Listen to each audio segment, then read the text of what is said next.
ಹರಿರಚಿಂತ್ಯ ಸರ್ವದೇವೈಕವಂದ್ಯಃ ಪರಮಗುರುರ್ಭಿಷ್ಟಾವಾಪ್ತಿತಃ ಸಜ್ಜನಾನಾಂ ನಿಖಿಲಗುಣಗಣಾರ್ಣೋ ನಿತ್ಯನಿರ್ಮುಕ್ತದೋಷಃ ಸರಸಿಜನೈನೋಷೋ ಶ್ರೀಪತಿರ್ಮಾನದೋ ನಃ ಅಭ್ರಮಂ ಮಂಗರಹಿತಂ ಅಜಡಂ ವಿಮಲಂ ಸದಾ ಆನಂದತೀರ್ಥಮತುಲಂ ಭಜೆ ತಾಪತ್ರಯಾಪಹಂ ಚಿತ್ರೈಪದೇಶ್ಚ ಗಂಭೀರೈರ್ವಾಕ್ಯೈರ್ಮಾನೈರ್ಖಂಡಿತೈಃ ಗುರುಭಾವಂ ವ್ಯಂಜಯಂತಿ ಭಾತಿ ಶ್ರೀರೀತಿರ್ಥವಾನ್ ನೌಮಿನ್ಯಾಯ ಸುಧಾದಿಗೃಜ್ಜಯ ಮುನೀನ್ ಶ್ರೀಪಾದರಾಟ್ಸನ್ಮಣೀನ್ ವ್ಯಾಸಾರ್ಯಾನ್ ವಿವಿಧಾಗಮಾಬ್ಧಿವಿಹರಾನ್ ಶ್ರೀವಾದಿರಾಜಾನಪಿ ವಂದೇಹಂ ಸವರಾನ್ ರಘುತ್ತಮಗುರುನ್ ವೈದದ್ಯಮಾರಾನಿಧೀನ್ ಶ್ರೀ ಸತ್ಯವ್ರತರಾಘವೇಂದ್ರ ಮುನಿಪಾನ್ ಸದ್ಬೋಧ ಸಧ್ಯಾನಪಾನ್ ಆಪಾದಮೌಲಿಪರ್ಯಂತಂ ಗುರುಣಾಂ ಆಕೃತಿಂ ಸ್ಮರೇತ್ ತೇನ ವಿಘ್ನಾ ಪ್ರಣಶ್ಯಂತಿ ಸಿದ್ಧ್ಯಂತಿ ಚ ಮನೋರಥಾಃ.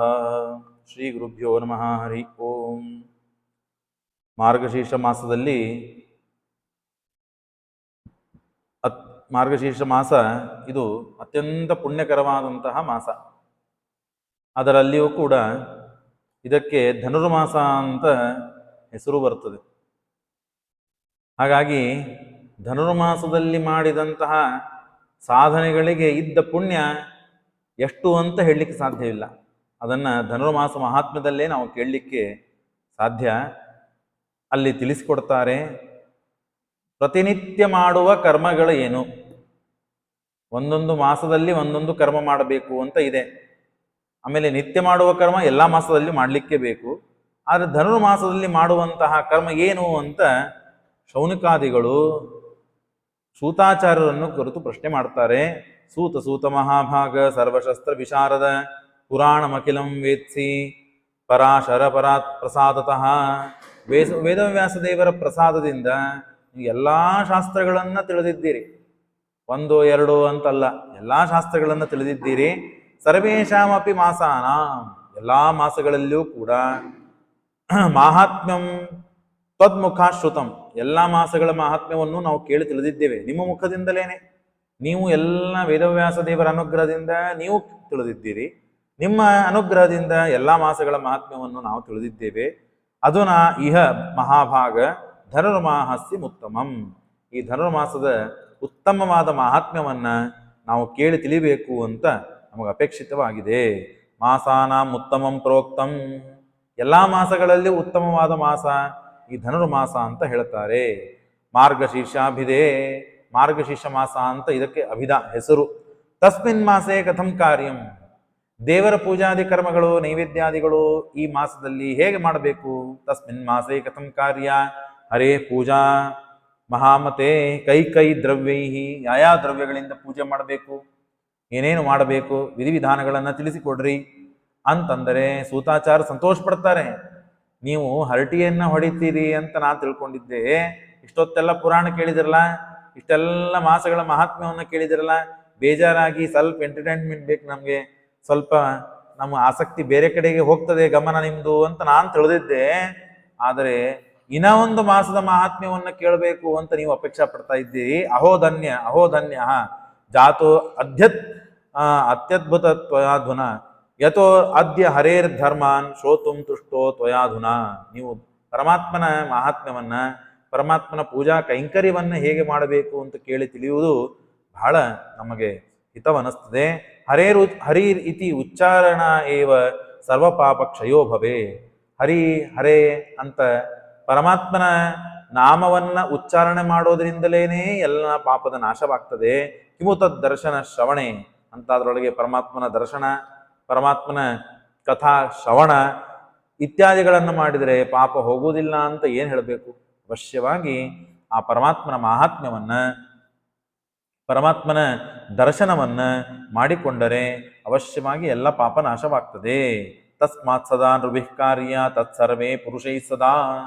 ಹಾಗಾಗಿ ಎಲ್ಲರೂ ಕೂಡ ಅವಶ್ಯವಾಗಿ ಆ ಪಾಪವನ್ನ ನಾಶ ಮಾಡಿಕೊಳ್ಳುವ ಈ ಪುರಾಣವನ್ನ ಅಥವಾ ಮಹಾತ್ಮ್ಯವನ್ನ ನೀವು ಮಾಡಲೇಬೇಕು, ಕೇಳಲೇಬೇಕು. ಪದೇ ಪದೇ ಅಶ್ವಮೇಧಂ, ಮುಂಜಾನೆ ಎದ್ದು ನಾವು ಹೊರಗಡೆ ಮಲಮೂತ್ರಗಳನ್ನು ವಿಸರ್ಜನೆ ಮಾಡಿಕೊಂಡು, ನಾವು ದೇವರ ಪೂಜೆಗಾಗಿ ಹೊರಗಡೆನೇ ಸ್ನಾನವನ್ನು ಮಾಡಿಕೊಂಡು ಬಂದು ಮಾರ್ಗಶೀರ್ಷಾಭಿಧೆ ಮಾಸೆ ಸ್ಥಾಪಿಸಿ ದಿವಾಕರ ಸೂರ್ಯ ಇವನು ಧನುರ್ಮಾಸದಲ್ಲಿ ಪ್ರವೇಶ ಮಾಡಿದಾಗ ಇದಕ್ಕೆ ಧನುರ್ಮಾಸ ಅಂತ ಹೆಸರು.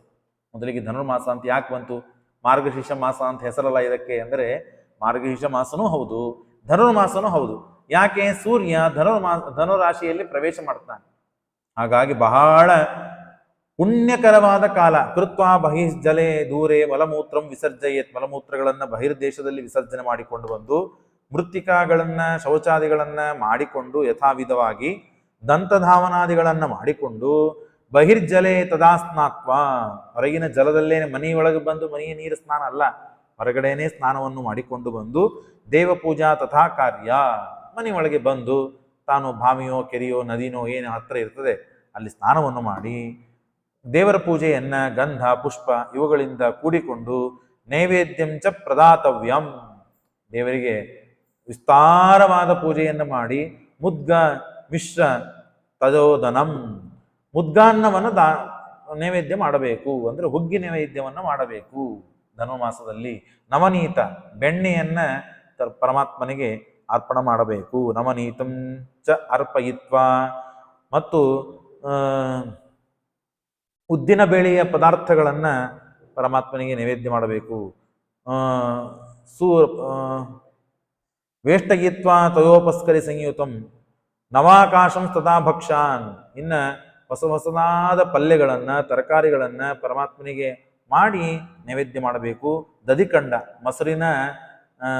ಮೊಸರನ್ನ ಪರಮಾತ್ಮನಿಗೆ ನೈವೇದ್ಯ ಮಾಡಬೇಕು. ಪ್ರದಾತವ್ಯಂ ಫಲಾನಿ ವಿವಿಧಾನಿ ಚ. ಬೇರೆ ಬೇರೆ ಹಣ್ಣು ಹಂಪಲುಗಳು ಅನೇಕ ಭಕ್ಷ್ಯಗಳನ್ನ ತಾನು ಮಾಡಿ ತಾಂಬೂಲಂ ದಕ್ಷಿಣಾಂ ಚೈವ ಅರ್ತಿಂ ಕೃತ್ವ ಮನೋಹರಂ. ತಾಂಬೂಲ ದಕ್ಷಿಣೆಗಳನ್ನ ಪರಮಾತ್ಮನಿಗೆ ಸಮರ್ಪಣೆ ಮಾಡಿ ಪೂಜಾಂ ಷೋಡಶೋಪಚಾರ ಪೂಜೆಗಳನ್ನ ಪರಮಾತ್ಮನಿಗೆ ಸಮರ್ಪಣೆ ಮಾಡಬೇಕು. ಹೀಗೆ ಮಾಡಿದಾಗ ದೇವರು ಸಂತೋಷ ಪಡ್ತಾನೆ. ಇಷ್ಟೆಲ್ಲ ಮಾಡಿದ ಮೇಲೆ ಬ್ರಾಹ್ಮಣರಿಗೆ ಕರೆದು ಊಟಕ್ಕೆ ಹಾಕಬೇಕು. ಬ್ರಾಹ್ಮಣಾನಾಂ ತಥೋ ಪೂಜಾಂ. ಬ್ರಾಹ್ಮಣರ ಪೂಜೆ ಮಾಡಬೇಕು.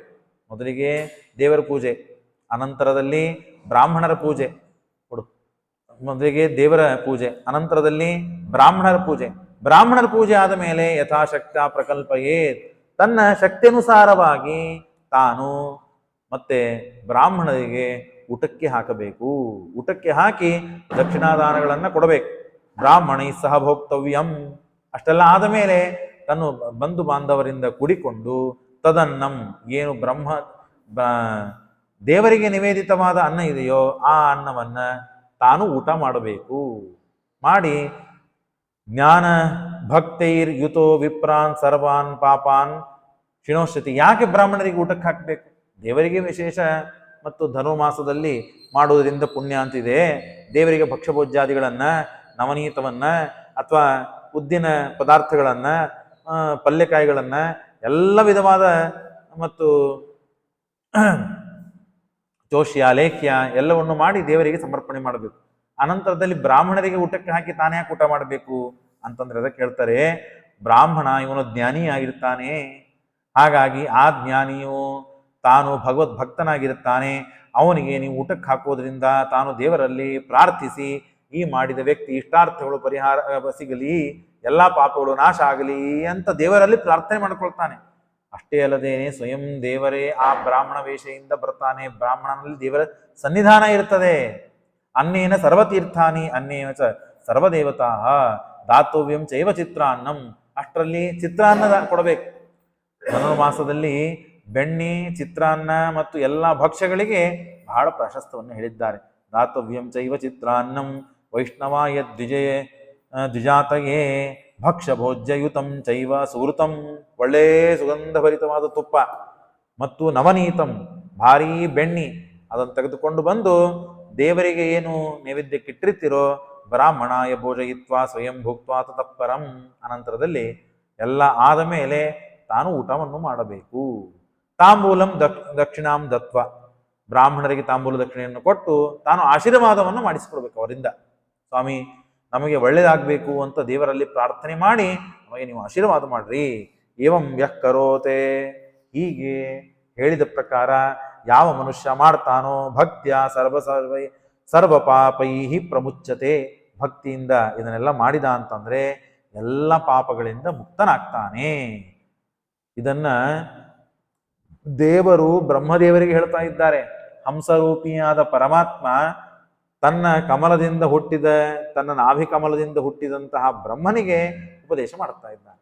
ಇತಿಹಾಸ ಪುರಾಪ್ರೋಕ್ತಂ ಬ್ರಹ್ಮಣೇ ನಾಭಿಸಂಭವೇ ಅಂತ ಹೇಳಿ ಸೂತಾಚಾರ್ಯರು ಈ ಶೌನಿಕಾದಿಗಳಿಗೆ ಎಲ್ಲರಿಗೂ ಪ್ರಾರ್ಥನೆ ಮಾಡಿ ಪರಮಾತ್ಮನ ಚರಿತ್ರೆಯನ್ನ ಕೇಳಬೇಕು ಅಂತ ಆಸೆಯಿಂದ ತಾವು ಪ್ರಾರ್ಥನೆ ಮಾಡಿದಾಗ ಈ ಚರಿತ್ರೆ ಬ್ರಹ್ಮದೇವರಿಗೆ ದೇವರು ಹೇಳಿದ್ದಾನಪ್ಪ. ಹಾಗಾಗಿ ಪಂಚರಾತ್ರದಲ್ಲಿ ಬಂದ ಈ ಇತಿಹಾಸ ಪುರಾಣ ಅದನ್ನ ನಾನು ಕೇಳಿ ತಿಳಿದಿದ್ದೇನೆ ವೇದವ್ಯಾಸ ದೇವರಿಂದ, ಅದನ್ನು ನಿಮ್ಗೆ ನಾನು ತಿಳಿಸ್ತಾ ಇದ್ದೇನೆ ಅಂತ. ಏತತ್ ಶೃಣುಯಾದ್ ವಿದ್ವಾನ್ ಸರ್ವ ಪಾಪೈ ಪ್ರಮುಚ್ಯತೆ. ಪಾಪಗಳು ನಮ್ಮಿಂದ ಬಹಳ ಆಗ್ತದೆ, ಕಾಯ ವಾಚ ಮನಸ ತಿಳಿದೇನೆ ಎಲ್ಲ ರೀತಿಯಿಂದ ಪಾಪವನ್ನ ಹೆಚ್ಚು ಮಾಡ್ತೇವೆ. ಹಾಗಾಗಿ ಆ ಎಲ್ಲ ಪಾಪಕ್ಕೆ ಪ್ರಾಯಶ್ಚಿತ್ತ ಮಾಡ್ಕೊಳ್ಳಿಕ್ಕೆ ಆಗುವುದಿಲ್ಲ ನಮಗೆ. ಹಾಗಾಗಿ ಆ ಎಲ್ಲ ಪಾಪಕ್ಕೆ ಪ್ರಾಯಶ್ಚಿತ್ತ ಅಂತಂದ್ರೆ ಧನುರ್ಮಾಸದಲ್ಲಿ ಮುಂಜಾನೆ ಅರುಣೋದಯ ಕಾಲಕ್ಕೆ ಎದ್ದು ಎಲ್ಲ ದೇವರ ನಿತ್ಯಾನಿಕ ಪೂಜಾದಿಗಳನ್ನ ಮಾಡಿಕೊಂಡು ಬ್ರಾಹ್ಮಣರಿಗೆ ಊಟಕ್ಕೆ ಹಾಕಿದಿವಿ ಅಂತ ಅಂದ್ರೆ, ಅವನಿಗೆ ಸಮಾಧಾನ ಸಂತೋಷ ಪಡಿಸಿದೀವಿ ಅಂತಂದ್ರೆ ಎಲ್ಲಾ ಪಾಪ ಪ್ರಕ್ಷಾಳನೆ ಆಗ್ತದೆ. ಅವಾಗ ಬ್ರಹ್ಮದೇವರಿಗೆ ಮತ್ತು ದೇವರಿಗೆ ಆದ ಸಂವಾದವನ್ನು ತಿಳಿಸಿಕೊಡ್ತಾರೆ. ಧನುರ್ಮಾಸೆ ಹರೇ ಪೂಜಾ ಕಥಂ ಕಾರ್ಯ ಸುರೋತ್ತಮ. ದೇವರ ಪೂಜೆ ಮಾಡಬೇಕು, ನೈವೇದ್ಯ ಮಾಡಬೇಕು, ಊಟಕ್ಕೆ ಹಾಕಬೇಕು ಅಂತ ಹೇಳಿದರೆ ದೇವರ ಪೂಜಾ ಮಾಡೋದು ವಿಧಾನ ಹೇಗೆ? ನಾವು ದಿವಸ ಮಾಡ್ತಿರ್ತೀವಿ ದೇವ್ರ ಪೂಜಾ, ಹಾಗೆ ಧನುರ್ಮಾಸದಲ್ಲಿ ಮಾಡಿದರೆ ನಡೀತದ? ಇಲ್ಲ. ಏತದ್ ವಿಸ್ತರತೋ ಬ್ರೂಹಿ ಮೈ ಚೇದ್ ಅಸ್ತಿ ದಯಾ. ನನ್ನ ಮೇಲೆ ಏನಾದರೂ ದಯ ಇತ್ತು ನಿಮಗೆ ಅಂತ ಆದ್ರೆ ಬ್ರಹ್ಮದೇವರು ದೇವರಿಗೆ ಪ್ರಾರ್ಥನೆ ಮಾಡ್ತಾರೆ. ನನ್ನ ಮೇಲೆ ಏನಾದರೂ ದಯ ಇತ್ತು ನಿಮಗೆ ಅಂತಂದ್ರೆ ಎಲ್ಲ ದೇವರ ಪೂಜೆ ಹೇಗೆ ಮಾಡಬೇಕು ಅಂತ ವಿಸ್ತಾರವಾಗಿ ಹೇಳ್ರಿ, ನಾನು ಕೇಳಬೇಕು ಅಂತ ಇದೆ. ಅವಾಗ ಹಂಸೋವಾಚ ಸ್ಥಾಪ್ಯ ಚೇತ ದಯಾ ಭಾನೋ ಸರ್ವಾನ್ ಕಾಮಾನ್ ಹಿತಾಯ ಚ ಸೂರ್ಯೋದಯೇ ಸಮಾಪ್ಯಾಥ ನಿತ್ಯ ಕರ್ಮ ಯಥಾವಿಧಿ. ಭಾನು ಉದಯಿಸಕ್ಕಿಂತ ಪೂರ್ವದಲ್ಲೇನೆ ಅರುಣೋದಯ ಕಾಲದಲ್ಲಿ ಎದ್ದು ತಾನು ಎಲ್ಲ ನಿತ್ಯ ಕರ್ಮಗಳನ್ನು ಮಾಡಿ ಬ್ರಾಹ್ಮಣಾನ್ ಭೋಜಯಿತ್ವಾಥ ಸ್ಮರೇ ದೇವಕಿ ನಂದನಂ.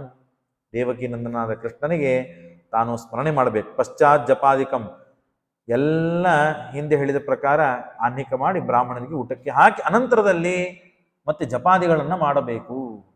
ಕೆಲವರು ಇಷ್ಟು ಜಪ ಅಂತ ಇಟ್ಟುಕೊಂಡಿರ್ತಾರೆ, ಆ ಜಪಗಳನ್ನು ಮಾಡಿದ ಮೇಲೇನೆ ಬಾಯಲ್ಲಿ ನೀರು ಹಾಕೊಳ್ಳೋದು, ಊಟ ಮಾಡೋದು ಅಂತ ಇರ್ತದೆ. ಧನುರ್ಮಾಸದಲ್ಲಿ ಸೂರ್ಯೋದಯಕ್ಕೇನೆ ನಾವು ಮತ್ತೆ ಊಟಕ್ಕೆ ಹಾಕಬೇಕು ಅಂತಿದ್ದಾಗ ಮತ್ತೆ ಎಲ್ಲ ನಿತ್ಯಾನಿಕಗಳನ್ನು ಮಾಡ್ಲಿಕ್ಕಾಗೋದಿಲ್ಲ. 2 ತಾಸು ಪೂಜೆಗೆ ಹೋಗ್ತದೆ, ಅನಂತರದಲ್ಲಿ ಮತ್ತೆ ಊಟಕ್ಕೆ ಹಾಕಬೇಕು, ಜಪಾದಿಗಳನ್ನು ಮಾಡ್ಲಿಕ್ಕೆ ಅವಕಾಶವೇ ಇರೋದಿಲ್ಲ. ಏನ್ ಮಾಡ್ಬೇಕು ಅಂತಂದಾಗ ಏನು ಸಂದೇಹ ಪಡಬೇಡ, ಅವಶ್ಯವಾಗಿ ಊಟವನ್ನು ಮಾಡಿ ಈ ಸಂದೇಹಂ ಮಯೇತತ್ ಸಂಶಯಂ ಛಿಂದಿ ಸರ್ವಜ್ಞೋಸಿ ಮಹಾಮತೆ. ನೀ ಸರ್ವಜ್ಞನಾಗಿದ್ದಿ, ಈ ಸಂಶಯ ನನಗೆ ಬಂದಿದೆ, ಜಪಾದಿಗಳನ್ನು ಮಾಡದೆ ಹಾಗೆ ಊಟ ಮಾಡಿಬಿಡುದಾ ಅಂದಾಗ ಹಂಸ ಹೇಳ್ತಾನೆ, ಪರಮಾತ್ಮ ಹೇಳ್ತಾನೆ, ಯಥಾ ಸ್ನಾತು ಯಥಾ ಸಂಧ್ಯಾ ತಥಾ ಶ್ರಾದ್ದಾದಿಕ ಕ್ರಿಯಾ. ಧನುರ್ಮಾಸದಲ್ಲಿ ಸ್ನಾನ, ಪೂಜೆ, ಸಂಧ್ಯಾವಂದನ ಅಷ್ಟೇ ಅಲ್ಲ, ಶ್ರಾದ್ದಾದಿ ಕ್ರಿಯೆಗಳನ್ನು ಮುಂಜಾನೆ ಮಾಡಬೇಕು ಅಂತಿದೆ. ಸೂರ್ಯೋದಯ ಆಗಿಲ್ಲ, ಆಗಿಲ್ಲ, ಉಷಕ್ಕಾಲ ಇಲ್ಲ, ಕುತುಪ ಕಾಲ ಇಲ್ಲ, ಅವೆಲ್ಲ ವಿಚಾರ ಮಾಡತಕ್ಕದ್ದಲ್ಲ. ದೇವರು ಸ್ವಯಂ ಹೇಳ್ತಾ ಇದ್ದಾನೆ ಧನುರ್ಮಾಸಕದಲ್ಲಿ ಪ್ರಾಶಸ್ತ್ಯ ಏನು ಅಂತಂದ್ರೆ ನೀವು ಮುಂಜಾನೇನೆ ಶ್ರಾದ್ದವನ್ನು ಮಾಡಬೇಕು. ಹಾಗಾಗಿ ತತ್ರೇವಚ ಧನುರ್ಮಾಸೆ ಪೂಜಾ ಕಾರ್ಯ ಹರೇಸ್ತದ. ಶ್ರಾದ್ದಾದಿಗಳನ್ನ ಮಾಡಿ, ಪೂಜಾದಿಗಳನ್ನ ಮಾಡಿ, ನೈವೇದ್ಯಾದಿಗಳನ್ನ ಮಾಡಿ ತಾನು ಮತ್ತೆ ಬ್ರಾಹ್ಮಣರಿಗೆ ಊಟಕ್ಕೆ ಹಾಕಿ ತಾನು ಊಟ ಮಾಡಬೇಕು. ಅನಂತರದಲ್ಲಿ ಎದ್ದು ಅಥವಾ ಊಟ ಆದಮೇಲೆ ಜಪಾದಿಗಳನ್ನ ಮಾಡಿಕೊಂಡ್ರೆ ಏನೂ ತಪ್ಪಿಲ್ಲ. ಅಲ್ರಿ ಇಷ್ಟೆಲ್ಲ ಮುಂಜಾನೆ ನಮಗೆ ಪ್ರತಿನಿತ್ಯ ಮಾಡ್ಬೇಕಲ್ಲ, ಆಗ್ತದ? ಧನುರ್ಮಾಸದಲ್ಲಿ ಮಾಡ್ಲಿಕ್ಕೆ ಆಗೋದಿಲ್ಲ. ಬೇಡಪ್ಪ, ನೀ ತಪ್ಪಿಸ್ಕೊಳ್ಳಿಕ್ ಪ್ರಯತ್ನ ಮಾಡಬೇಡ, ಸ್ವಲ್ಪ ದಿನ ಆದ್ರೂ ಮಾಡು. ಸ್ವಲ್ಪ ದಿನ ಮಾಡ್ಲಿಕ್ಕೆ ಆಗ್ಲಿಲ್ಲಲ್ಲ, ಅರ್ಕವಾರೆ ವ್ಯತಿಪಾತೆ ವೈಷ್ಣವೇನ ಚ ಸಂಯುತೆ. ಅರ್ಕವಾರ ಭಾನುವಾರ, ಇದು ರವಿವಾರ ದಿವಸ. ಅರ್ಕ ಅಂದ್ರೆ ಸೂರ್ಯ, ಸೂರ್ಯನ ವಾರ ಯಾವುದು? ಭಾನುವಾರ. ಹಾಗಾಗಿ ಅದಕ್ಕೆ ನಾಳೆ ನಾವು ಭಾನುವಾರ ಮಾಡ್ತಾ ಇದ್ದೇವೆ. ಸೂರ್ಯ ಇದ್ದ ದಿನ ಅವತ್ತು ಮಾಡ್ಲಿಕ್ಕೆ ಬರ್ತದೆ, ಅಥವಾ ವ್ಯತಿಪಾತ ಇದ್ದ ಸಮಯದಲ್ಲಿ ಮಾಡ್ಲಿಕ್ಕೆ ಬರ್ತದೆ. ವೈಷ್ಣವೇನ ಸಂಯುತೆ ತದ್ದಿನೇ ಚ ಹರೇ ಪೂಜಾ. ಆ ದಿನಗಳಲ್ಲಿ ಈ ಪ್ರಶಸ್ತವಾದ ಪೂಜೆಯಾದಿಗಳನ್ನು ಮಾಡಿಸಿ ಹೊಟ್ಟೆ ತುಂಬುವಷ್ಟು ಬ್ರಾಹ್ಮಣರಿಗೆ ಸಂತರ್ಪ ಆಗ್ಬೇಕು, ಅನ್ನದಾನ ಮಾಡಬೇಕು. ಯಥಾ ವಿತ್ತ ಅನುಸಾರತಃ, ಬಹಳ ಐಶ್ವರ್ಯದಿಂದನೂ ಅಲ್ಲ, ಬಹಳ ಕಮ್ಮಿ ರೀತಿಯಿಂದೂ ಅಲ್ಲ, ತಮ್ಮ ತಮ್ಮ ಯೋಗ್ಯತಾನುಸಾರವಾಗಿ ಆ ಬ್ರಾಹ್ಮಣನಿಗೆ ಸಂತೋಷ ಪಡಿಸಬೇಕು. ಕೃಷ್ಣ ಪಕ್ಷೇ ಕೃತೆ ಪೂಜಾ. ಶುಕ್ಲ ಪಕ್ಷ, ಕೃಷ್ಣ ಪಕ್ಷ 2 ಇರ್ತವೆ ಒಂದು ಮಾಸದಲ್ಲಿ. ಕೃಷ್ಣ ಪಕ್ಷದಲ್ಲಿ ಮಾಡಿದ ಅಂತ ಆದರೆ ಪಿತೃಗಳಿಗೆ ಸಂತೋಷವಾಗ್ತದೆ. ಇನ್ನು ಶುಕ್ಲ ಪಕ್ಷದಲ್ಲಿ ಈ ಧನುರ್ಮಾಸದ ಮಾಡಿದ ಅಂತಂದ್ರೆ ದೇವತೆಗಳಿಗೆ ಸಂತೋಷವಾಗ್ತದೆ. ಸಂತೋಷವಾದಾಗ ಕುಟುಂಬ ಬೆಳೀತದೆ. ದೇವತೆಗಳಿಗೆ ಸಂತೋಷಪಡಿಸಿದ ಅಂತಂದ್ರೆ ಜ್ಞಾನ ಅಭಿವೃದ್ಧಿ ಆಗ್ತದೆ. ಎರಡೂ ಬೇಕು ನಮಗೆ. ಕುಟುಂಬನೂ ಬೆಳಿಬೇಕು, ಜ್ಞಾನದ ಅಭಿವೃದ್ಧಿನೂ ಆಗಬೇಕು. ಹಾಗಾಗಿ ಶುಕ್ಲ ಪಕ್ಷ ಕೃಷ್ಣ ಪಕ್ಷದಲ್ಲಿ ಅವಶ್ಯವಾಗಿ ಮಾಡಬೇಕು. ಕುಟುಂಬ ಭೋಜನಾಶಕ್ತಾಹ, ಒಂದು ಕುಟುಂಬಕ್ಕೆ ಊಟಕ್ಕೆ ಹಾಕ್ಬೇಕಂತಿದೆ. ಗಂಡ ಹೆಂಡತಿ ಮಕ್ಕಳು ಪರಿವಾರ ಅಣ್ಣ ತಮ್ಮಂದ್ರು ಅವ್ರದ್ದೇನಿದೆ ಅವ್ರದೆಲ್ಲ ಕರೆದು ಊಟಕ್ಕೆ ಹಾಕ್ಬೇಕು. ಆಗ್ಲಿಲ್ಲ ದಂಪತಿಗಳಿಗೆ ಕರೆದು ಊಟಕ್ಕೆ ಹಾಕ್ರಿ. ಗಂಡ ಹೆಂಡತಿ ಕರೆದು ಊಟಕ್ಕೆ ಹಾಕ್ಲಿಕ್ಕೆ ಆಗೋದಿಲ್ವಾ? ಒಬ್ಬ ಬ್ರಾಹ್ಮಣನಿಗೆ ಊಟಕ್ಕೆ ಹಾಕ್ಲಿಕ್ಕೆ ಆಗೋದಿಲ್ವಾ? ಒಬ್ಬ ವಿದ್ವಾಂಸ ಪಂಡಿತನಿಗೆ ಊಟಕ್ಕೆ ಹಾಕ್ಲಿಕ್ಕೆ ಆಗೋದಿಲ್ವಾ? ಅವಶ್ಯವಾಗಿ ಹಾಕಿ. ತೇನೇವ ಸರ್ವ ಪಾಪಾನಿ, ಹೇಗೆ ಸೂರ್ಯ ಬೆಳೆದು ಭಯಂಕರ ಪ್ರಕಾಶವನ್ನು ಬಿಸಿಲು ತಾಪವನ್ನು ಕೊಟ್ಟಾಗ ಹಿಮ ಹೇಗೆ ಮಂಜು ಅಥವಾ ಐಸ್ ಕರಿಗೆ ಹೋಗಬೇಕೋ ಹಾಗೆ ನಮ್ಮ ಪಾಪಗಳೆಲ್ಲ ನಾಶವಾಗಿ ಹೋಗ್ತದೆ. ಇದಕ್ಕೆ ಒಂದು ದೃಷ್ಟಾಂತವನ್ನ, ಒಂದು ಕಥೆಯನ್ನ ಹೇಳ್ತೇನೆ ಕೇಳ್ರಿ. ನಿಮ್ಮನ್ನು ಸುಮ್ಮನೆ ತಮಾಷೆ ಅಂತ ಅನಿಸಬಾರದು. ಇದಕ್ಕೊಂದು ಕತೆ ಹೇಳ್ತೇನೆ ಅಂತ ಹೇಳಿ ದೇವರೇ ಬ್ರಹ್ಮದೇವರಿಗೆ ಒಂದು ಕಥೆಯನ್ನು ಹೇಳ್ತಾರೆ. ಶ್ರೋತೃಣಾಂ ಪರಮಾಶ್ಚರ್ಯಂ ವಕ್ತೃಣಾಂ ಅಘನಾಶನಂ. ಶ್ರೋತೃಗಳಿಗೆ ಕೇಳಿದ್ರೆ ಆಶ್ಚರ್ಯವಾಗ್ತದೆ, ಹೀಗೂ ಇದೆಯಾ ಅಂತ ಅನಿಸ್ತದೆ. ಮತ್ತು ಭಕ್ತರಾದವರಿಗೆ ಭಕ್ತಿ ಅಭಿವೃದ್ಧಿ ಆಗ್ತದೆ. ಪಾಪಿಗಳ ಈ ಕಥೆಗಳನ್ನ ಕೇಳುವುದರಿಂದ ಪಾಪನಾಶವಾಗ್ತದೆ. ಏನದು ಅಂದ್ರೆ, ರೇವಾ ತೀರದಲ್ಲಿ ಹಿಂದಕ್ಕೆ ಒಬ್ಬ ಸತ್ಯಸಂಧ ಅಂತನೋ ಹೆಸರಿನ ಒಬ್ಬ ರಾಜ ಇದ್ದ. ರೇವಾತೀರೇ ಪುರಾರಾಜ ಸತ್ಯಸಂಧ ಇತೀರಿತಃ. ಅದನ್ನ ಏನ್ ವಿಚಿತ್ರ ಏನಂದ್ರೆ, ಧಾರ್ಮಿಕ ಭಕ್ತ ಎಲ್ಲ ಇದ್ದ. ಆದರೆ ಹೆಣ್ಣು ಮಕ್ಕಳ ಕಾಮನ ಮಾತ್ರ ಬಹಳ ಇತ್ತು ಅವನಿಗೆ. ಪ್ರತಿನಿತ್ಯ ಒಂದು ಹೆಣ್ಣು ಆಸೆ ಇತ್ತು ಅವನಿಗೆ. ಪ್ರತಿನಿತ್ಯ ಒಂದು ಹೆಣ್ಣನ್ನ ಭೋಗ ಮಾಡ್ಲಿಲ್ಲ ಅಂತಂದ್ರೆ ಸಮಾಧಾನ ಇರ್ತಿದ್ದಿಲ್ಲ. ಇಂಥ ಪರಸ್ತ್ರೀ ಕಾಮುಕ ಇದ್ದವನು ನಿತ್ಯಂ ತದರ್ಥಂ ಬಹುಯತ್ನವಾನ್, ಬಹಳಷ್ಟು ಪ್ರಯತ್ನ ಪಟ್ಟು ಹೆಣ್ಣಿನ ಸಂಪಾದನೆ ಮಾಡ್ತಾ ಇದ್ದ. ಆದರೆ ಪಾಪ ದೇವರ ಭಕ್ತ ಏನ್ ಮಾಡಬೇಕು? ತತ್ರೇವ ನಗರೇ ವಿದ್ವಾನ್. ಆ ರಾಜನ ನಗರದಲ್ಲಿ ಒಬ್ಬ ವಿದ್ವಾನ್ ಪಂಡಿತ ಇದ್ದ. ವೇದಶಾಸ್ತ್ರ ವಿಶಾರದ, ವೇದ ಶಾಸ್ತ್ರ ಇತಿಹಾಸ ಪುರಾಣಗಳನ್ನ ಎಲ್ಲವನ್ನೂ ತಿಳಿದಂತ ಮಹಾಜ್ಞಾನಿ ಇದ್ದ. ಅವನ ಹೆಸರು ನಾರಾಯಣ ಇತಿ. ನಿತ್ಯ ಕರ್ಮಾಸು ಲೋಲುಪಃ, ಕರ್ಮಠ ಬ್ರಾಹ್ಮಣ. ನಿತ್ಯದಲ್ಲಿ ತಾನು ಆನ್ಹಿಕ ಕರ್ಮ ಜಪ ಪಾಠ ಪ್ರವಚನ 100 ಮಂದಿ ಬರ್ತದೆ ಮುಂದೆ. 100 ಮಂದಿ ಅವನ ಹತ್ರ ವಿದ್ಯಾರ್ಥಿಗಳಿದ್ದರು. ಹಾಗಾಗಿ ಅಕಸ್ಮಾತ್ ಧನುಷೋ ಮಾಸಃ, ಪ್ರತಿ ವರ್ಷದಲ್ಲಿ ಬರುವಂತೆ ಧನುರ್ಮಾಸ ಬಂತು. ದೇವ ಇಚ್ಛಾ ಗಮಸ್ತದ ಪುಣ್ಯಕಾಲಂ, ಎಲ್ಲರಿಗೂ ಸಂತೋಷ. ಧನುರ್ಮಾಸ ಬಂತು, ಧನುರ್ಮಾಸ ಬಂತು. ಥಂಡಿ ಕಾಲ, ಆಗಲೇ ದೇಹ ದಣಿಸಬೇಕು. ನಮಗೆ ನಮ್ಮ ಎಲ್ಲ ರೋಗಗಳು ಪಾಪಗಳು ಎಲ್ಲವೂ ನಾಶವಾಗಿ ಹೋಗ್ತದೆ. ಈ ಧನುರ್ಮಾಸದಲ್ಲಿ ದೇವರ ಪೂಜಾದಿಗಳನ್ನು ಮಾಡೋಣ ಅಂತ ಎಲ್ಲಾ ಬ್ರಾಹ್ಮಣರು ಉತ್ಸಾಹದಿಂದ ಹುರುಪಾಗಿ ಎದ್ರು. ಅವಾಗ ದೇವ ಪೂಜಾ, ಎಲ್ಲರ ಮನೆಯಲ್ಲಿ ಮುಂಜಾನೆಲ್ಲ ಅಡಿಗೆ, ಆ ವೈಭವ, ಊಟ, ನೈವೇದ್ಯ, ದೇವರ ಪೂಜೆ, ಒಬ್ಬರ ಮನೆಗೆ ಒಬ್ಬರು ಹೋಗುವುದು, ಊಟ ಮಾಡುವುದು, ಬಡಿಸುವುದು, ಈ ಗದ್ದಲ ಪ್ರಾರಂಭವಾಯಿತು. ಅರುಣೋದಯೇ ಸ್ನಾತ್ವಾ ಚೈವ ಯಥಾವಿಧಿ ಚಿತ್ರಾನ್ನಂ ನವನೀತಂಚ. ಚಿತ್ರಾನ್ನ, ಬೆಣ್ಣೆ ಮತ್ತು ಮಾಷಗಳ ಉದ್ದ ಬೇಳೆಯ ಮತ್ತೆ ಎಲ್ಲ ಭಕ್ಷ್ಯಗಳು, ಶಾಕಶ್ಚ ವಿವಿಧೈಶ್ಚೈವ, ಪಲ್ಯಕಾಯಿಗಳು, ಎಲ್ಲ ಹಣ್ಣು ಹಂಪಲುಗಳು, ಇವುಗಳಿಂದ ದೇವರಿಗೆ ಮತ್ತೆ ಸಮರ್ಪಣೆ ಮಾಡಿ ಬ್ರಾಹ್ಮಣಾಂ ಭೋಜಯಿತ್ವ ಸ್ವಯಂ ಭುಕ್ತ ತತಃಪರಂ. ಹೀಗೆ ಪ್ರತಿನಿತ್ಯ ಎಲ್ಲರ ಮನೆಯಲ್ಲಿ ಧನುರ್ಮಾಸದಲ್ಲಿ ಆಗ್ತೈತೆ. ಆಶೀರ್ವಾದಾನ್ ಗೃಹೀತ್ಯ ಚ. ಈ ಎಲ್ಲ ಸುದ್ದಿ ಊರಿನ ನಮ್ಮ ಪ್ರಜೆಗಳು ಬ್ರಾಹ್ಮಣರು ಎಲ್ಲರೂ ಮಾಡ್ತಾರೆ. ನನಗಿಷ್ಟೆಲ್ಲ ಐಶ್ವರ್ಯ ಇದೆ, ಎಲ್ಲ ವೈಭವ ಇದೆ, ನಾನ್ಯಾಕೆ ಮಾಡಬಾರದು ಅಂತ ಹೇಳಿ ಈ ವರ್ಷ ನಾನು ಸಂಕಲ್ಪ ಮಾಡ್ತೇನೆ. ಪ್ರತಿನಿತ್ಯ ಒಬ್ಬ ದಂಪತಿಗಳಿಗೆ ಊಟಕ್ಕೆ ಹಾಕ್ತೇನೆ.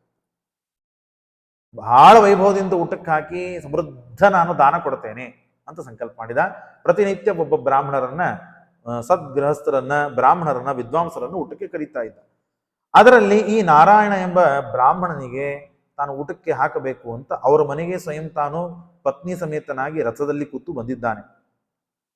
ಹೊರಗೆ ಪಾದುಕಗಳನ್ನು ಬಿಟ್ಟು ಒಳಗೆ ಬಂದು ನೋಡಿದರೆ, ಪೌರಾಣಿಕಂ ಚ ಗ್ರಾಮಸ್ಥಂ ವೇದ ವೇದಾಂಗ ಪರಾಗಂ ನಿಯಂತ್ರಣಾರ್ಥಂ ವಿಪ್ರರ್ಷೆ.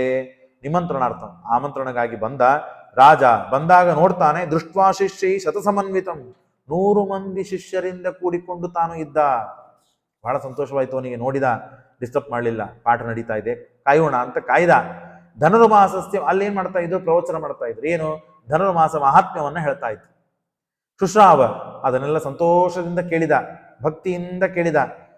ಆಗ ಊಟಕ್ಕೆ ಬಂದ ಅತಿಥಿಗಳಿಗೆ ಊಟಕ್ಕೆ ಹಾಕಿದ್ರು ಆ ನಾರಾಯಣೆಂಬ ಬ್ರಾಹ್ಮಣರು.